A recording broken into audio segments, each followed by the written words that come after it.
नमस्कार दोस्तों, स्वागत है आपका अपनी ऑनलाइन क्लासेस में। आज हम पढ़ने जा रहे हैं एंटी डिफेक्शन लॉ का जो 91वां अमेंडमेंट है, 91th अमेंडमेंट है दल बदल कानून का। उस यानी 91वां संविधान संशोधन है, उसके बारे में पढ़ने जा रहे हैं। इससे पिछले वीडियो में हमने 52वां संविधान संशोधन पढ़ा था, जिसमें कुछ कमियां थी। उस कमियों को दूर करने के लिए वर्ष 2003 में 91वां संविधान संशोधन किया गया, ताकि जो कमियां हैं उसको दूर की जा सके। क्योंकि जो हमारा 52वां संविधान संशोधन था, उसके काफ़ी आलोचना हुई थी और काफ़ी लोगों ने ये कहा था कि हमें जो बीमारी है उसका उपचार है वो भी बहुत अच्छे ढंग से ढूंढना चाहिए। यानी यदि उपचार अच्छा नहीं होगा तो हम उस बीमारी को ठीक नहीं कर पाएंगे। तो इसी बीमारी को दूर करने के लिए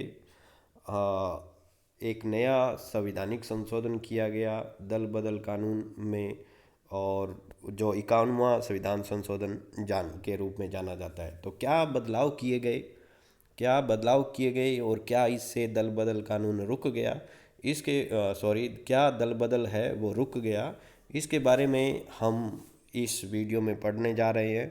तो इससे पहले आप सभी से हर हर बार की तरह निवेदन है कि आप मेरे चैनल को लाइक करें, शेयर करें और सब्सक्राइब करें। तो चलते हैं 91वां जो संविधान संशोधन है उसके बारे में देखते हैं क्या था उसमें। तो 91वां संविधान संशोधन दल बदल संबंधी जो 52वें संविधान संशोधन के दोष थे उनको दूर करने के उद्देश्य से भारतीय संसद के द्वारा दिसंबर 2003 में 91वां जो संवैधानिक संशोधन है वो किया गया। यह सब संशोधन लोकसभा और राज्यसभा में 16 और 18 दिसंबर 2003, यानी कि लोकसभा में 16 दिसंबर को और राज्यसभा में 18 दिसंबर को पास किया गया बहुमत से, जिसे राष्ट्रपति ने 20 जनवरी 2004, यानी जब कोई भी कानून पास होता है, कोई नीति बनती है, तो पहले राज्यसभा या लोकसभा में बारी बारी से, यानी जिस भी सदन में काम शुरू हुआ है पहले उसमें, फिर दूसरे सदन में जाता है, फिर वहाँ से पास होने के बाद में राष्ट्रपति के पास जाता है, और जब राष्ट्रपति के सिग्नेचर होते हैं तभी उसको कानून को स्वीकृति मिलती है और तभी वो कानून लागू हो सकता है। तो 20 जनवरी 2004 को स्वीकृति मिलने के बाद में इसको लागू कर दिया गया। इस प्रकार दल बदल को पूर्ण रोक लगाने के लिए, और इसमें दूसरा एक क्लोज था मंत्री परिषद के आकार को सीमित करने के लिए उद्देश्य से 51वां संवैधानिक संशोधन 2003 ऐतिहासिक सीमा चिन्ह है या घोषित हुआ था। यानी इसमें दो चीज़ थी, एक तो दल बदल को रोकना था और दूसरी था कि जो बहुत बड़े आकार के जो मंत्री परिषद बनते हैं उन पर रोक लगाने, उनको सीमित करने के उद्देश्य से ये संवैधानिक संशोधन हुआ। क्योंकि जैसे मैं थोड़े डेटा देता हूँ आपको कि अरुणाचल प्रदेश में 60 विधायकों में से 43 विधायक, मेघालय में 60 विधायकों में से 41 विधायक, नागालैंड में 60 विधायकों में से 33 लोग थे वो मंत्री थे। यानी जो भी विधायक बना वो मंत्री बन गया। तो इस चीज़ को कम करने के लिए, सीमित करने के लिए ये अमेंडमेंट किया गया। तो इसकी कौन क्या क्या विशेषताएं थी, या फिर पहले देख लेते हैं कि ऐसे कौन से कारण थे जिसकी वजह से ये अमेंडमेंट लाना पड़ा, ये सुधार करना पड़ा। तो 10वीं अनुसूची में दल बदल के विरुद्ध जो कानून को सख्त बनाने की मांग है वो अनेक हलकों में होती रही। यानी बहुत सारे लोग हैं, बहुत सारे हलकों में ऐसी डिमांड आती रही कि जो कानून बना है उसको थोड़ा और सख्त किया जाए।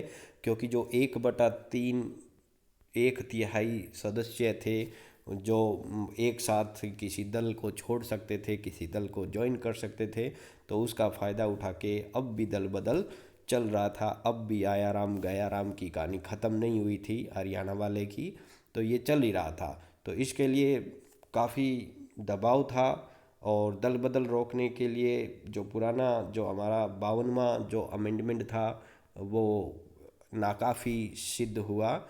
और 10वीं अनुसूची में इस आधार पर भी आलोचना की गई कि यह बड़े पैमाने पे दल बदल को प्रोत्साहित करती है। यानी अब उसमें क्या था, 1/3 का था क्लोज, तो यानी बड़े पैमाने पे होता था। अब एक या दो व्यक्ति है वो दल बदल नहीं करते थे, यानी व्यक्तिगत दल बदल तो निषेध वो करती है, लेकिन जो एक साथ समूह में जो दल बदल है उसको लोगों ने कहा कि इससे प्रोत्साहन मिल रहा है। तो ये 10वीं अनुसूची की कुछ ऐसी कमियां थी जिसको दूर करना जरूरी था। और अयोग्यता से छूट संबंधी 10वीं अनुसूची के प्रावधानों की जो कड़ी आलोचना भी इसलिए हुई है क्योंकि कुछ जैसे कि एक आलोचना ये भी थी कि जो अध्यक्ष है, जो सभापति है, वो अंतिम अथॉरिटी होगा अयोग्य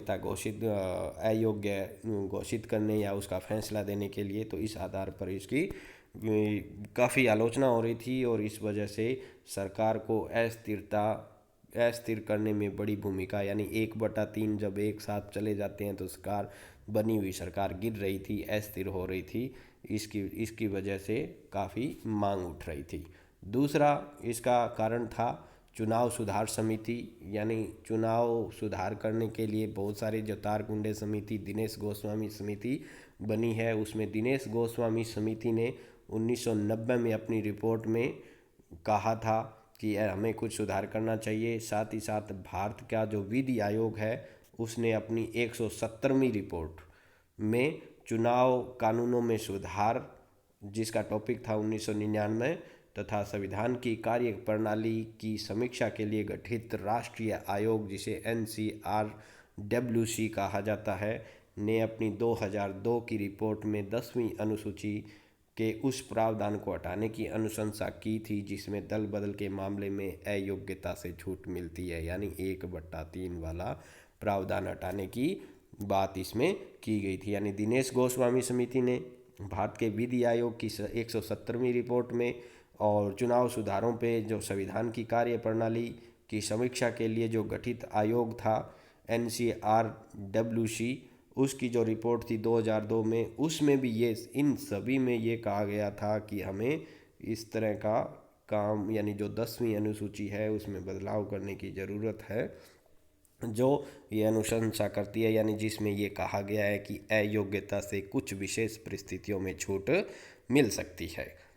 आगे जो संविधान है उसकी कार्य प्रणाली की समीक्षा के लिए गठित जो राष्ट्रीय आयोग था NCRW ने यह भी विचार व्यक्त किया था कि दल बदलू को मंत्री पद अथवा अन्य किसी सार्वजनिक लाभकारी राजनीतिक पद से हटाकर उसे दंडित किया जाना चाहिए। यानी कि जो दल बदल करके आता था तो वो इसी अपने लालच से ऐसा करता था क्योंकि उसको दूसरे दल से ऑफर मिलते थे कि यदि आप दल बदल करते हो तो हमारा दल आपको सरकार बनते ही मंत्री बना देगा या फिर कोई लाभकारी राजनीतिक पद दे देगा, जैसे किसी बैंक का चेयरमैन बनाना, जैसे जो कोऑपरेटिव बैंक होते हैं उनके चेयरमैन बनाना या कोई आयोग का सदस्य बना देना, ऐसे लालच उनको दिए जा रहे थे। तो इस NCRWC ने ये भी अनुशंसा की थी कि ये जब तक हम ऐसा प्रावधान नहीं करते हैं और तब तक इनको यदि दंडित नहीं किया जाता है और इनको यदि पुरस्कार मिलते रहेंगे तो फिर दल बदल कानून का कोई औचित्य नहीं रहेगा। और उन्होंने ये भी कहा था कि ये दंड तब तक जारी रहना चाहिए जब तक कोई नए चुनाव या नई विधायिका का गठन न हो जाए अथवा जब तक वर्तमान विधायिका का कार्यकाल पूरा न हो जाए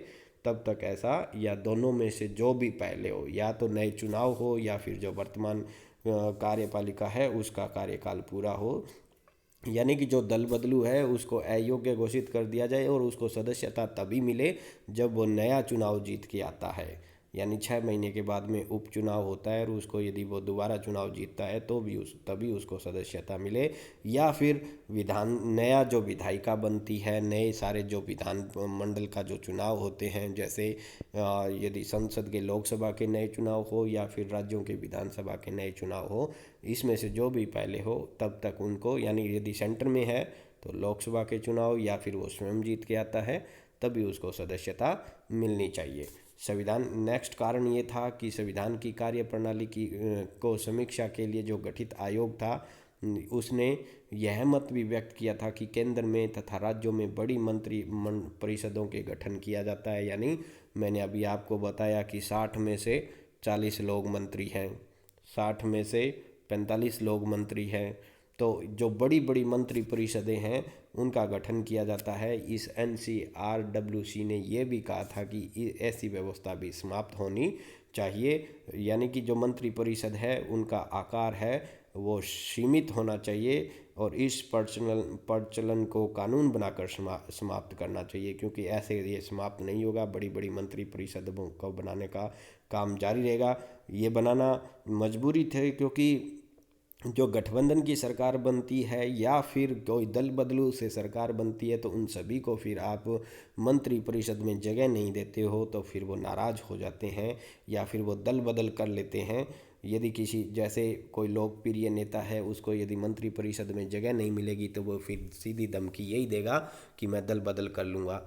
तो इस वजह से उस जो कमजोरी थी सरकारों की उसको वो कमजोरी न रहे, इसके लिए भी उन्होंने कहा कि हमें जो एक कानून बनाकर जो मंत्री परिषद है उनका आकार है वो सीमित करना चाहिए। और उसने ये सिफारिश की थी केंद्र और राज्यों के मंत्रियों की संख्या जो लोकप्रिय सदन होगा, जैसे राज्य में विधानसभा लोकप्रिय सदन होता है, विधान परिषद नहीं होता है, और जो हमारा संसद है उसमें लोकसभा लोकप्रिय सदन कहलाता है। तो लोकप्रिय सदन की जो कुल सदस्य संख्या है उससे 10% से अधिक, यानी कि लोकसभा का लेके चलें तो 550 प्लस 2 यानी 552 से का 10% यानी लगभग 52 सदस्यों से ज़्यादा मंत्री परिषद का आकार नहीं होना चाहिए। तो ये सब सारी सिफारिशों के आधार पर इन जो 91वां संविधान संशोधन 2003 है वो किया गया। इसके कुछ प्रावधान थे, यानी इसकी कुछ धाराएं थी, यानी जो हमारा 52वां संविधान संशोधन था उसमें कुछ सुधार किए गए। कौन कौन से सुधार थे? तो पहला तो यही था कि इसके द्वारा मंत्रिमंडल का आकार छोटा रखने और निरहक यानी निरहक का मतलब है अयोग्य व्यक्ति, जिसको दल बदल के कारण अयोग्य घोषित कर दिया गया है, ऐसे लोगों को राजनीतिक पद धारण करने से रोकने एवं दल परिवर्तन विरोधी कानून को सख्त बनाने के लिए निरहक व्यक्ति को जो अयोग्य व्यक्ति है उसको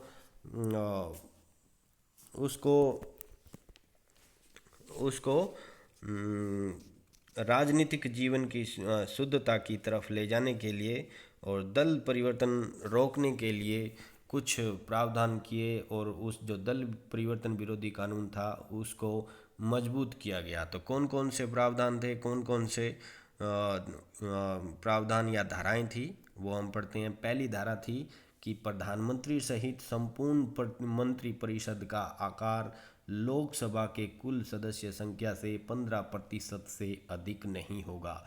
हालांकि NCRW जो हमारा जो संविधान की जो NCRWC थी उसने तो सिर्फ 10% की अनुशंसा की थी, लेकिन जब संसद में वाद विवाद हुआ इस पर और जब फाइनल हुआ तो आर्टिकल 75 में हमें मंत्री परिषद के बारे में चर्चा की गई है, तो उसमें एक क्लॉज जोड़ा गया कि इसकी सदस्य संख्या लोकप्रिय सदन यानी लोकसभा से 15% से ज़्यादा नहीं हो सकती है। तो 552 का 15% तकरीबन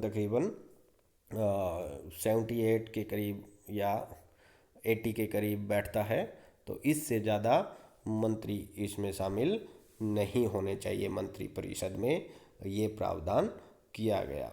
दूसरा, संसद के किसी भी सदन का किसी भी राजनीतिक दल का ऐसा सदस्य जो दल परिवर्तन के आधार पर अयोग्य ठहराया गया है, यानी कोई भी सदन, चाहे लोकसभा हो चाहे राज्यसभा हो, और किसी भी दल का सदस्य हो, चाहे रूलिंग पार्टी हो चाहे अपोजिशन वाली पार्टी हो, उसको मंत्री पद धारण करने के लिए भी अयोग्य घोषित किया जाए। ये नहीं कि किसी ने दल चेंज करके आया है तो उसको आप अपने दल में शामिल होते ही उसको मंत्री बना दोगे, क्योंकि यदि वो अयोग्य है तो फिर वो सदस्यता भी गई, और सदस्यता गई तो उसको आप मंत्री परिषद में जगह भी नहीं दोगे। ये अनुच्छेद 75 में ऐसी व्यवस्था की गई थी। फिर तीसरा, ये राज्यों से संबंधित है। इसमें मुख्यमंत्री सहित, यानी जो मुख्य, उसमें क्या था, प्रधानमंत्री सहित, और इसमें मुख्यमंत्री के सहित जो मंत्री परिषद का आकार है वो विधानमंडल की कुल सदस्य संख्यता, यानी विधानमंडल यानी जो लोकप्रिय सदन विधानसभा है उसका 15% से अधिक राज्यों में भी नहीं होगा।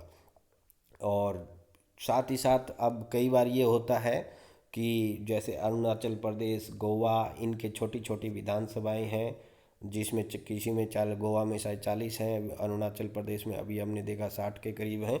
तो अरुणाचल प्रदेश में 60 हैं, तो इनका 15% बहुत कम हो जाएगा। यानी इनका 10%, 6 होगा तो 9 ही सदस्य हो सकते हैं। तो इसके लिए इन्होंने एक क्लोज और डाला कि ये 12 से कम नहीं होगा, यानी 15% से तो ज़्यादा नहीं होगा लेकिन 12 से कम भी नहीं होगा। यानी जहाँ 40 है, जहाँ 60 सदस्य हैं, वो अपने 12 सदस्यों को मंत्री परिषद में जगह दे सकते हैं। अनुच्छेद 165 में ऐसी व्यवस्था यानी एक क्लोज जोड़ा गया। फिर आगे बढ़ते हैं। राज्य विधानमंडल से किसी भी सदन का किसी भी राजनीतिक दल का ऐसा सदस्य, यानी राज्य का विधानमंडल, चाहे वो विधान परिषद हो चाहे विधानसभा हो, और उसका कोई भी राजनीतिक दल का सदस्य जो दल परिवर्तन के आधार पर अयोग्य ठहराया गया है, वो किसी मंत्री पद को धारण नहीं करेगा। जी, जो हमारी संसद में व्यवस्था थी वो ही हमारी राज्य विधान परिषद में व्यवस्था रहेगी। अनुच्छेद 164 में ये भी डाल दिया गया कि उसको आप बाद में मंत्री नहीं बना सकते हो। साथ ही साथ एक अन्य प्रावधान किया कि संसद या राज्य विधानमंडल के किसी भी सदन का किसी भी राजनीतिक दल का ऐसा सदस्य जो दल परिवर्तन के आधार पर अयोग्य ठहराया गया है, वह किसी भी लाभ के राजनीतिक पद को धारण करने के लिए भी अयोग्य होगा। अब लाभ का पद एक बहुत इम्पोर्टेंट चीज़ है, लाभ का राजनीतिक पद।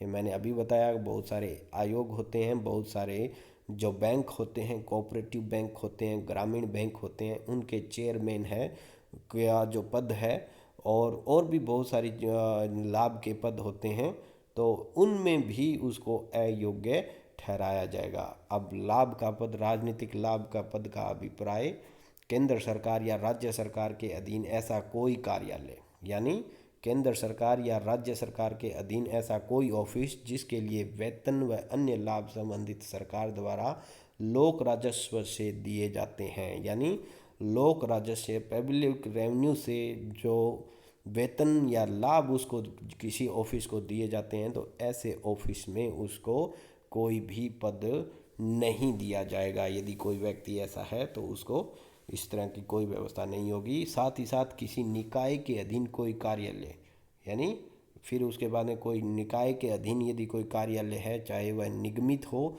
या नहीं, यानी निगमित हो या नहीं ही हो, इसका स्वामित्व पूर्णतः केंद्र सरकार या राज्य सरकार के पास हो, तथा जिसके लिए वेतन और अन्य, यानी ऐसा कोई भी ऑफिस जिसको या तो संपूर्ण उसका स्वामित्व राज्य सरकार के पास हो या फिर कुछ अंश यानी परसेंटेज में उसका स्वामित्व, जैसे 55%, 60% शेयर यदि किसी राज्य या केंद्र सरकार के पास है, तो ऐसे में, और जिसमें उसको वेतन और लाभ दिए जाते हैं, ऐसे में उसको सदस्य या चेयरमैन या कोई अध्यक्ष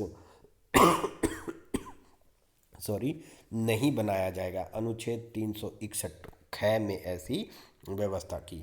लास्ट धारा की 10वीं अनुसूची के जो उपबंध है दल विरोधी कानून में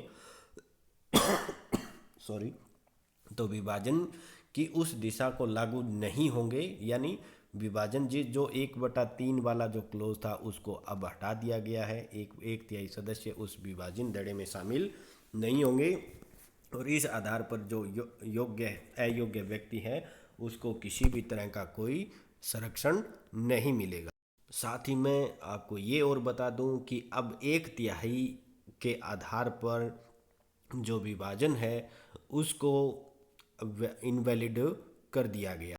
यानी अब 1/3 के आधार पर किसी भी दल का विभाजन नहीं हो सकता है, लेकिन 2/3 यानी 2/3 के आधार पर कोई किसी दल के सदस्य हैं वो किसी दूसरे में मर्ज हो सकते हैं, जुड़ सकते हैं। यानी 2 दल हैं, वो 2/3 सदस्यों के साथ कोई कोई किसी दल है के सदस्य 2/3 सदस्य किसी दूसरे दल में जाते हैं तो उसको हम विभाजन नहीं मानेंगे, उसको उस पार्टी का मर्ज मानेंगे।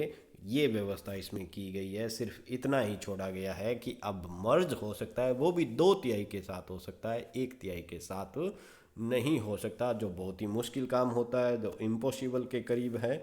यानी कोई जानबूझ के यदि अपनी पार्टी को किसी पार्टी में मर्ज करना चाहता है, यानी कल को जैसे हरियाणा में परिवार में कुछ खटास के वजह से या कोई अन्य कारणों की वजह से, जैसे हमें इसका पता नहीं है, फिर भी अंदाज़ा एक कयास लगाया जा रहा है कि जेजेपी और इनेलो अलग हुआ है। कल को यदि इनमें समझौता हो जाता है दोनों में तो ये मर्ज आपस में कर सकते हैं, विभाजन नहीं होगा। तो ये आज की क्लास थी। आप आशा है कि आप दल बदल कानून को जो मेरे 2 वीडियो में मैंने कंप्लीट करवाया है आप अच्छी तरह से समझ गए होंगे। तो जाने से पहले आप मेरे चैनल को लाइक करें, शेयर करें और सब्सक्राइब करें। Thank you for watching my channel, my video. Thank you.